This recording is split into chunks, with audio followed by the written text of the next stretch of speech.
हरियाणा में सियासी दंगल अपनी पूरी रफ्तार पकड़ चुका है। जगाधरी से हमारी संवाददाता शिखा शर्मा की देखते हैं ये ग्राउंड रिपोर्ट। इस बार हरियाणा में किसकी सरकार, तो वहीं जगाधरी के एमएलए कौन बनेंगे, इसको लेकर लगातार हर किसी के मन में एक इच्छा जो है वो जाग रही है, उत्सुकता जो है वो लगातार बढ़ती जा रही है। और जगाधरी एक ऐसी सीट है जो लगातार पिछले 2 सालों से बीजेपी की है और यहाँ पर अकरम खान जो है वो लगातार दोनों बार जो है वो दूसरे नंबर पर रहे हैं। पर इस बार पासा पलटता है या नहीं पलटता, बीजेपी फिर से ये सीट निकाल पाती है या नहीं निकाल पाती, यहाँ पे हर पार्टी के लोग जो हमारे साथ हैं उनसे बात करेंगे कि उनका क्या कहना है। सर, आपका नाम क्या है? एडवोकेट दीपक शर्मा, जिला महामंत्री युवा मोर्चा। सर, चुनाव में बहुत कम समय रह गया, ऐसे में चाहे कांग्रेस हो, चाहे बीजेपी हो, चाहे दूसरी पार्टी, सबका ये कहना है कि उनके एमएलए जो प्रत्याशी यहाँ से जीतने जा रहे हैं, क्या कहना चाहेंगे? कोई जीतने नहीं जा रहा। भारतीय जनता पार्टी की हरियाणा प्रदेश के अंदर तीसरी बार सरकार बनने जा रही है। और कल हमारे योगी बाबा जी यहाँ पर आए थे, आपने देखा होगा जिस प्रकार का अपार जनसमूह, लगभग 40-50 हजार की भीड़ वहाँ पर जुटी थी।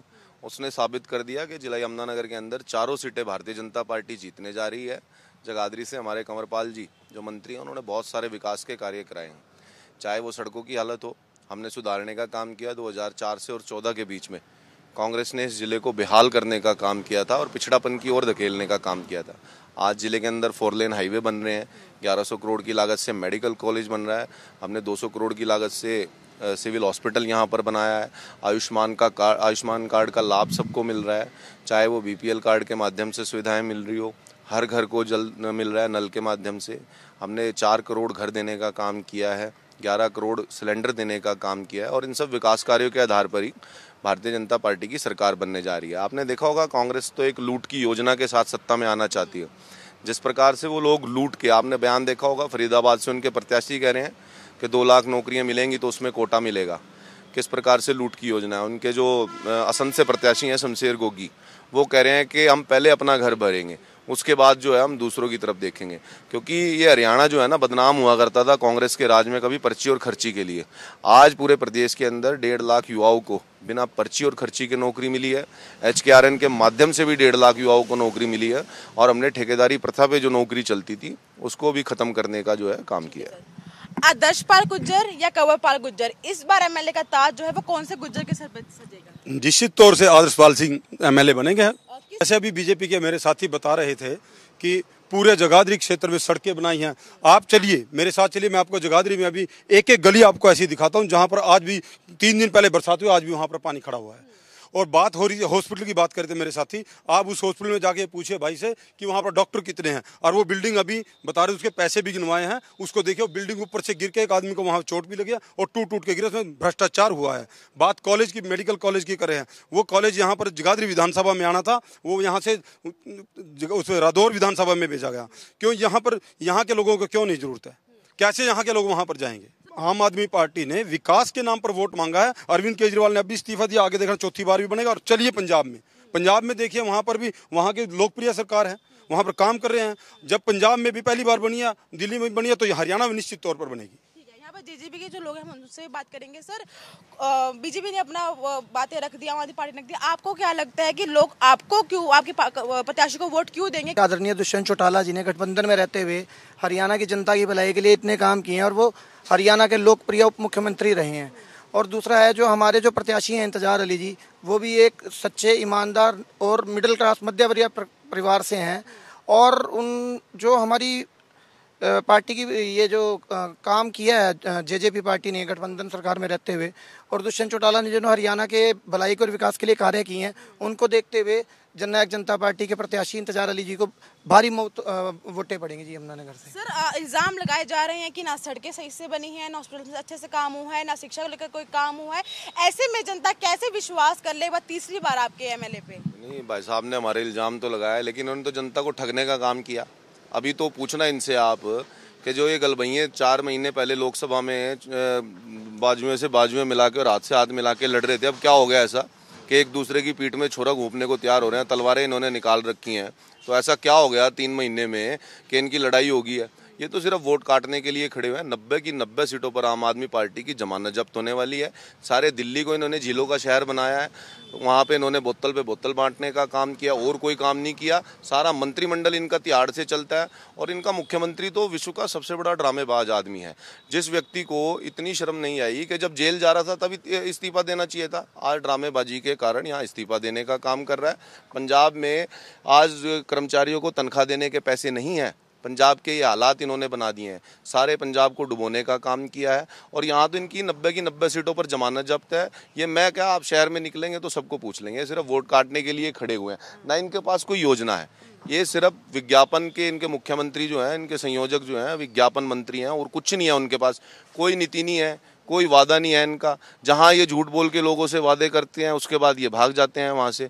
आप पूछो इन्होंने दिल्ली को क्या इन्होंने दिया, बोतल पे बोतल फ्री दी, वहाँ लोग मर रहे हैं। अभी पीछे आपने देखी होगी कि बस पानी के अंदर डूब गई और लोग मर गए। वहाँ पे थार गाड़ी नीचे डूब गई नाले के अंदर और वहाँ लोग मर गए। ये क्या विकास की बात करेंगे? ये तो सिर्फ वोट काटने के लिए खड़े हैं। पहले कांग्रेस के साथ थे, अब कांग्रेस को ही तलवार दिखा रहे हैं, और कोई इनके पास कोई काम नहीं है, कोई विचारधारा नहीं है। अरविंद केजरीवाल जी जब वोट मांगने जाते हैं तो वो दिल्ली की जनता को ये बोलते हैं कि अगर मैंने काम किया है तो मुझे वोट देना।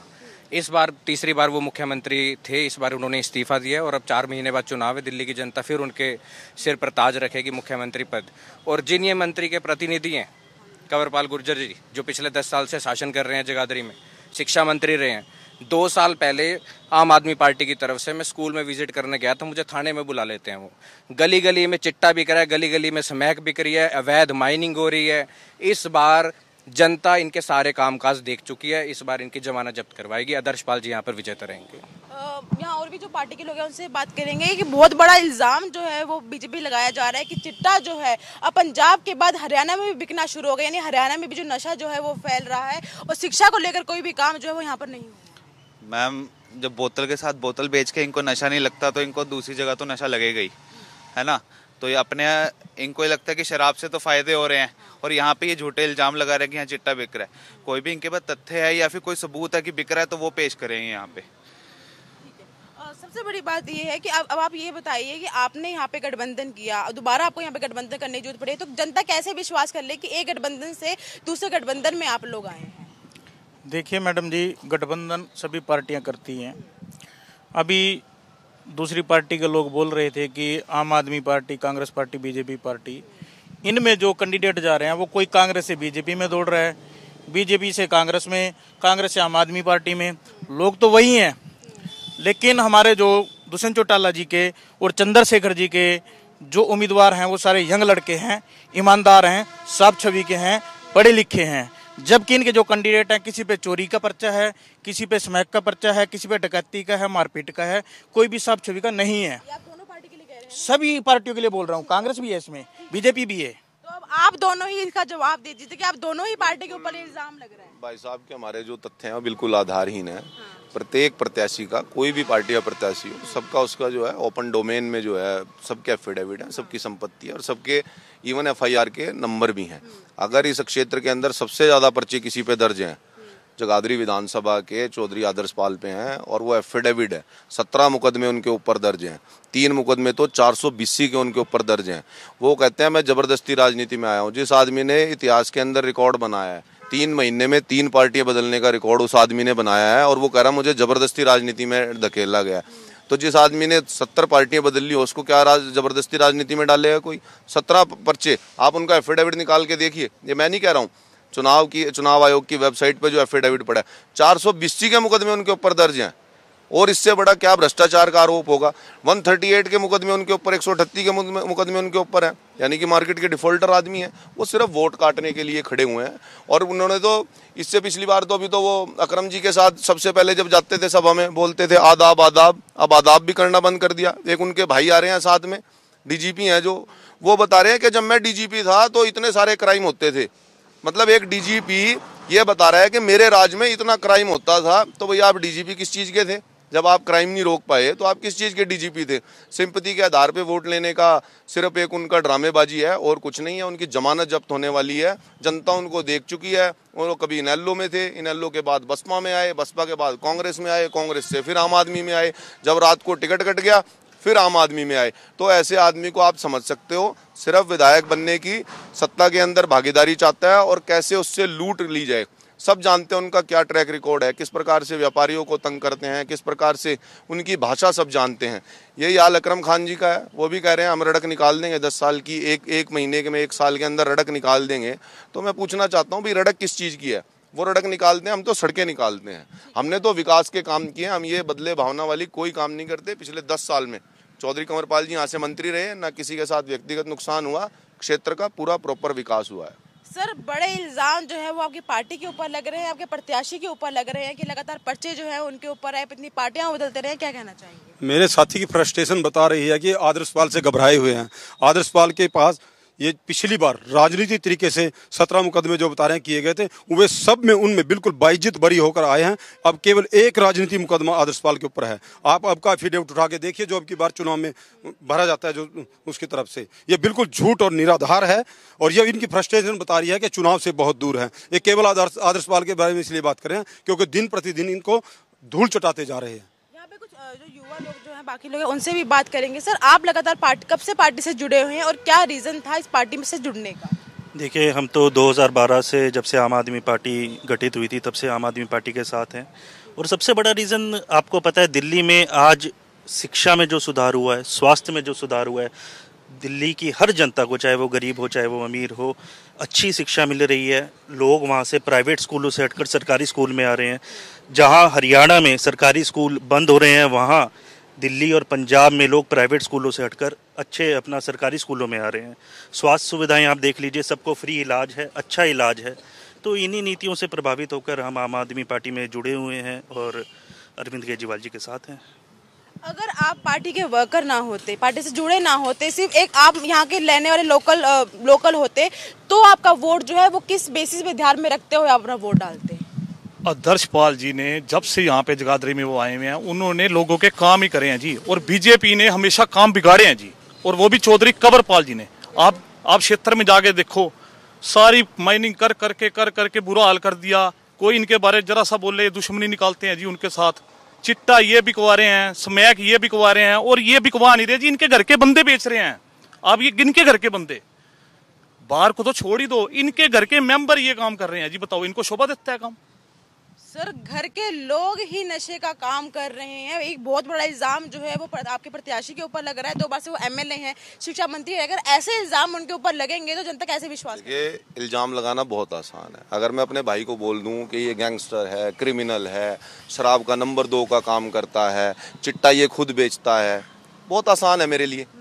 लेकिन कोई तथ्य भी तो होने चाहिए ना, आपके पास आधार होना चाहिए। चुनाव की वेबसाइट पे मेरे भाई ने बताया कि राजनीतिक मुकदमे, 138 के मुकदमे राजनीतिक मुकदमे होते हैं। आप लोगों को चेक बांट रहे हैं और उसके बाद बाउंस करा रहे हैं, ये राजनीतिक मुकदमे होते हैं। 17 लोग, 420 का मुकदमा राजनीतिक मुकदमा होता है। लोगों से आपने धोखाधड़ी करी। और मैं तो अपने भाई से कहना चाहूँगा, आपका भाई यहाँ खड़ा है, अभी आपको पता है कि कौन चिट्टा बेच रहा है, तो चलिए मेरे साथ और नाम ले दें। अभी अगर आपको लग रहा है, आप ऐसे नाम ले नहीं, ऐसे दौरा करने और नाम लेने से कुछ नहीं होता। नहीं, पता कराओ। भाई ने तो बता, भाई ने कितने कॉन्फिडेंस से भाई ने बताया। एक बार कंप्लेंट कर दे थाने में जाके, हम मान जाएंगे। मुझे बता दे तू चिट्टा, एक मिनट, नहीं, ऐसा नहीं होता, ऐसे नहीं होता ना। आप कंप्लेंट तो कर सकते हो।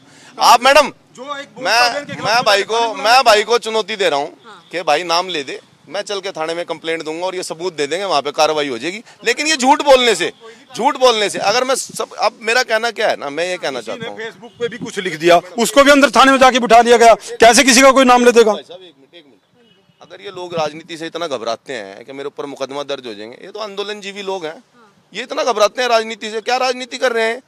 अगर ये राजनीति कर रहे हैं और इनको मुकदमे से डर लग रहा है, तो ये क्या राजनीति कर रहे हैं? आप मुझे बताओ। अब मैं इनको पूछ रहा हूँ, खुलेआम नाम ले दो आप और लो, मैं कंप्लेंट जाके मैं देता हूँ अपने नाम से। आप नाम ले दो, तथ्य होने चाहिए, लेकिन इनके पास प्रूफ होने चाहिए। मैं दूंगा नहीं, आप मुकदमे करते हो, ये कह रहे हो आप, ये कहना चाहते हो आप? मैं कंप्लेंट कराऊंगा। नहीं, आप कह रहे हो झूठे मुकदमे से डर। नहीं, ये बात आप मुकदमों की बात बताओ। जिसने भी एक आदमी ने फेसबुक डाल दी उसे अमेरिका से, उसको मैंने लाइक कर दिया, उनको 27 आदमियों को थाने में बिठा के रखा पूरा दिन। हाँ जी, केवल लाइक करने पर। ये बात कह रहे हैं, क्या बात कर रहे हैं, क्यों नहीं मुकदमे करते? साहब कह रहे हैं, मैं चिट्टे वाली बात पे कहता हूँ, लाइक और फेसबुक का नहीं मुझे पता क्या सीन है, लेकिन मैं भाई जितना हमारा विश्वास से कह रहा है कि फलाना आदमी बेच रहा है, आप एप्लीकेशन लिखे लो, मैं साइन करके कंप्लेंट दर्ज कराता हूँ, लेकिन आपके पास तथ्य होने चाहिए। अगर आप झूठी कंप्लेंट करोगे किसी के खिलाफ तो कानून तो दूसरा आदमी भी जानता है ना। अब मैं झूठ मैडम को कह दूं कि मैडम तो ऐसे करती हैं, वीडियो वैसे बनाती हैं, तो आपके पास भी तो एक कानूनी अधिकार है ना कि मेरे खिलाफ आप झूठी कंप्लेंट करोगे या झूठ बोलोगे और मैं चुपचाप बैठा रहूंगा। आपको भाई, आप हर आदमी को एक अधिकार है, अगर उनको कानूनी अधिकार, आप शिकायत कीजिए। प्रशासन लगातार, ये जो स्मैक की बुराई है ये एक सामाजिक बुराई है, प्रशासन लगातार उस पर कार्रवाई करता है, प्रशासन का लगातार उस पर केसेस दर्ज करता है, जितने भी काम हैं उन सब के ऊपर कार्रवाई हो रही है। लेकिन आरोप लगाना आसान है, उसको साबित कीजिए, तथ्य दीजिए। हम खुद चल के, मैं लगभग 15 से 20 टीवी डिबेट्स में मैं एक बात कह चुका हूँ, लेकिन कोई भी किसी भी विपक्षी प्रतिनिधि ना तो किसी का नाम बता पाता, ना उसके पास कोई तथ्य है कि गली गली में बिक रहा है। अरे कौन सी गली में बिक रहा है, चलो ना हम बैठते हैं सारा दिन आपके साथ, हम करेंगे उस बुराई को खत्म। लेकिन आप बताओ तो सही, टीवी पे कहना, फेसबुक पे लिखना, भाग जाना, वो क्या वजह है? हाँ, आप ये बताओ कि आपके जो मंत्रिमंडल है वो सारा प्रमाणित भ्रष्टाचारी है, बोतल पे बोतल बटी, जेल में है, शिक्षा मंत्री इनका जेल में है ना, तो वो प्रमाणित है, आधार है। और ये लोग क्या बातें करते हैं, इनका मुख्यमंत्री तो कभी शीला दीक्षित के खिलाफ, कभी कपिल सिब्बल के खिलाफ एक ट्रक लेके घुमा करता था आरोप पत्र का कि ये देखिए कितने गुनाह किए हैं। उनकी गोदी में जाके बैठने का काम इन्होंने किया है ना। पर्सनल कमेंट करेंगे, पर्सनल कमेंट नहीं सर। हाँ सर, बात ऐसा है जी, दो मुद्दे यमुनानगर या जगाधरी के बहुत मेन है। एक तो वाकई में जो अपनी कॉर्पोरेशन में आईडी का इशू है, अप्रूव्ड अनअप्रूव्ड कॉलोनियों का इशू है, ये इतना बड़ा भ्रष्टाचार का मुद्दा है। कपिल भाई भी इससे सहमत होंगे और ये भाई भी सहमत होंगे। जो आम इंसान चक्कर काट काट के थक गया, जहां उसकी कोई सुनवाई नहीं हुई, ये भ्रष्टाचार का केंद्र बने हुए हैं कॉर्पोरेशन के जो भ्रष्ट अधिकारी और कॉर्पोरेशन वाले खुद। और दूसरी बात है जी कि ये वाकई में बात सही है कि नशा और भ्रष्टाचार और बेरोजगारी ये बहुत बड़े मुद्दे हैं जी हमारे। ये तो गठबंधन में थे हमारे सर, आज तो गठबंधन में थे हमारे, तो गठबंधन धर्म, सुनो एक मिनट, मैं कपिल जी का जवाब दे रहा हूँ। मैडम गठबंधन धर्म आदरणीय दुष्यंत चौटाला जी ने निभाया। सुनो ना मैं कपिल जी, मेरी बात सुनो, मेरे को बोलना। ऐसे है जी, आदरणीय दुष्यंत चौटाला जी ने नेक नीति से हरियाणा की जनता के विकास के बहुत भलाई के कार्य किए हैं। उनके जितने भी डिपार्टमेंट थे उनमें सब में रेवेन्यू बढ़ा, सब कुछ हुआ, और जनता ने उनकी नेक नीति देखी है। और उसके आधार पे ही जो हमारा गठबंधन नेक नीति देखी थी, तो फिर लोकसभा चुनाव के समय में क्या हुआ? सर ऐसा है, देखो ये तो अब जनता का मन है, मेरी बात सुनो, ये तो अब हमें अब देखना विधानसभा में अच्छी मैडम, विधानसभा में जनता हमारे साथ है। कितनी सीटों की उम्मीद कर रहे हैं आप हरियाणा में? हम जी 10-15+ सीटें आएंगी जी, पूर्ण बहुमत से आएंगे। पूर्ण बहुत। सर ये बहुत बड़ा दावा कर रहे हैं। मैम दावा क्यों बड़ा है, बताओ कैसे है? आप बताइए। कौन सी पार्टी नहीं चाहेगी हम पूर्ण बहुमत में आएंगे? वो तो है, सारी पार्टियां कमी क्या है? जो दुष्यंत चौटाला जी हैं वो एक राजनीतिक परिवार से आते हैं। पहले उनकी जो देवीलाल जी थे हमारे जननायक, वो भी पहले उप प्रधानमंत्री रहे। उनके दादाजी ओम प्रकाश चौटाला जी वो सीएम रहे। उनके जो पापा जी वो एमपी रहे। क्या वो मुख्यमंत्री नहीं बन सकते? दुष्यंत चौटाला जी बन सकते हैं। हमारे हौसले बुलंद हैं और हम किसान कमेरे की सरकार बना के रहेंगे। जनता वो गठबंधन जो है उसको भूल गई है। किसको? गठबंधन हुआ था। गठबंधन क्यों हुआ? जनता की भलाई के लिए हुआ, क्योंकि एक स्थिर सरकार हरियाणा को देनी थी। उस टाइम पे कोई ऑप्शन नहीं था। जो आजाद उम्मीदवार थे वो कभी किधर दौड़ जाते थे, कभी किधर दौड़ जाते थे। जनता की भलाई को देखते हुए, ताकि आर्थिक बोझ जनता पे ना पड़े दोबारा इलेक्शन होके, तो मैम दुष्यंत चौटाला जी ने ये जो है गठबंधन किया। भलाई हुआ है। मैम ऐसा है जी, जो हमारे डिपार्टमेंट थे उनमें हमारे दुष्यंत चौटाला जी ने पूर्ण भलाई के काम किए हैं। सर अब आप ये बताइए, वो कह रहे हैं कि गठबंधन में भलाई हुई है हरियाणा की, जैसी जो जेजीबी के लोगों के डिपार्टमेंट थे उसमें भलाई हुई। मैं नशे के ऊपर बताना चाहता हूँ। अभी पिछले 15 दिन में एक 7 साल की बच्ची के साथ रेप होता है बूढ़ियों में, वो भी एक स्मैक का नशेड़ी था। पिछले 7 दिन पहले एक रेप होता है गांव दसोरा में, वो 6 वर्ष की बच्ची थी, उसका रेप भी हुआ और उसका मर्डर भी हुआ, वो भी स्मैक का नशा करता था। तो उसे मेरा भाई कह रहा है नशा नहीं बिक रहा है। अगर वो नशा बिक रहा है तो अगर ये भाई कह रहा है मैं 25 डिबेट में जवाब दे सकूं, जहां आग लगी है धुआं वहीं उठता है। मैडम देखिए, ये जो भाई साहब हमारे बात कर रहे हैं, ये जो बच्चियों के बात कर रहे हैं, उस पर प्रशासन ने कार्रवाई की है और ये कोई राजनीतिक मुद्दा नहीं है। जो भी एक घटना हुई है बड़ी निंदनीय घटना है, ये बड़ी निंदनीय घटना है और इस पर खेद जताना चाहिए सबको और इस पर राजनीति भी नहीं करनी चाहिए। एक सामाजिक बुराई है, सबको साथ लेके चलना पड़ेगा। नमन भाई तो हमारे साथ 4.5 साल से सत्ता में ही थे, आज इनको 2 महीने में नशा नजर आया। उससे पहले तो ये भी शिकायत कर सकते थे ना, इनको भी पता है कौन सी गली में बिक रहा है नशा। दूसरी बात मैं आपको कहना चाहता हूँ कि जो भी घटना हुई है उस पर प्रशासन ने कार्रवाई की है, वो दोनों अपराधी पकड़े गए हैं। घटना होना और घटना के बाद कार्रवाई ना होना, दोनों में फ़र्क है। हमारी सरकार ने जब जब ऐसी कोई निंदनीय घटना या कृत्य हुआ है उसके ऊपर संज्ञान भी लिया है और बिना संज्ञान के जब उसकी शिकायत आई उस पर कार्रवाई करने का काम भी किया है। ठीक है ना। इन दोनों पार्टियों की जमानतें 90 की 90 सीटों पर जमानत जब्त होने वाली है। दोनों जीरो वाले हैं। भारतीय जनता पार्टी तीसरी बार सरकार बना रही है और यहाँ से हमारे चारों प्रत्याशी जीतने जा रहे हैं। एक बात का जवाब, हाँ जी, ऐसा है जी, जमानत जब तक कोई नहीं हो रही, दुष्यंत चौटाला जी मुख्यमंत्री बनेंगे। ठीक है। और सबसे बड़ी बात है, जननायक जनता पार्टी और आज समाज पार्टी के प्रत्याशी जीत रहे हैं, ये हार रहे हैं, इनसे पूछो। ठीक है सर, आखिरी कमेंट जो आप करना चाहेंगे अपनी पार्टी की तरफ से। आज मंत्री जी तो तीसरे और चौथे स्थान की लड़ाई लड़े, केतली वाले के साथ फूल वाले की लड़ाई है और तीसरे पे आएंगे, चौथे पे आएंगे। हाँ बिल्कुल, मैं दावे के साथ कहता हूँ 8 तारीख के रिजल्ट पे देख लेना आप। आप ये डिबेट देखना बैठ के, कुछ लोगों के साथ देखना और इन दोनों के कमेंट पे जितने लोग हंसेंगे मुझे बता देना। ये कहीं नहीं है, इनकी जमानतें जब्त होने वाली है। जो मंत्री जी को तीसरे और चौथे नंबर पे बता रहे हैं, इनकी केतली जो है फूट चुकी है, कुछ नहीं है उसके नीचे, साफ हो गया है। ठीक है। तीसरी बार पूर्ण बहुमत की सरकार भारतीय जनता पार्टी प्रदेश में बनाने जा रही है और चारों हमारे प्रत्याशी जिला यमुनानगर से एक तरफा जीत रहे हैं। हमारी कल 2 रैलियां थी और दो रैलियां बाबा योगी आदित्यनाथ जी की, जिसके अंदर जुटा हुआ अपार जन समर्थन, जिसमें 40-50 हजार लोगों की भीड़ थी। एक मिनट, अरे मैडम एक मिनट मैडम, अरे एक मिनट भाई, अरे एक मिनट भाई साहब, एक मिनट सुनो तो सही। ये लोग बात कर रहे हैं, इनके पास वर्कर नहीं है यहाँ पे। पंजाब से लोग बुला के दिल्ली, ये हमसे बात पूछ रहे हैं। हमारी पार्टी का संगठन जितना बड़ा विश्व के अंदर भारतीय जनता पार्टी का संगठन है, इतना कोई बड़ा नहीं है। इनके पास तो प्रत्याशी नहीं है, बेचारे पता नहीं कहाँ से ढूंढ के लड़ रहे हैं। 8 तारीख को इनकी जमानतें जब्त होने वाली है, दोनों जीरो वाले हैं ये लोग। सर ये कह रहे बाहर से बंदे बुला के हैं, ये देखो इन्हीं की पार्टी के बंदे खुद ये बैनर लगा रहे हैं कि इन्हें वोट ना दे। पंजाब के आगे खुद आ गया टीचर। इलेक्शन में किसके प्रत्याशी थे? ठीक है तो ठीक है मैम, प्रत्याशियों की बात कर रहे हैं भाई साहब दीपक जी। बीजेपी के पास हमारे यमुनानगर जिले में जो बलवंत जी हैं वो किस पार्टी से है? वो इनेलो पार्टी से आए हैं। उसके बाद आप आगे आ जाओ, श्याम सिंह राणा रादौर में किस पार्टी से है? वो इनेलो पार्टी से आए हैं। ठीक है जी। इसी तरह इनके पास बताइए, लोकसभा के बाद क्यों लोगों ने पार्टी छोड़ी? हमारी पार्टी एक्चुअल में क्या है मैम, जो कुछ लोग ऐसे होते हैं कि जो मौका प्रस्त होते हैं, जैसे बीजेपी में कांग्रेस में चले गए, कांग्रेस से बीजेपी में आ गए। कुछ लोग इन पार्टी से हमारे में भी आए हैं, जैसे हमारे गए वैसे हमारे पास भी आए हैं।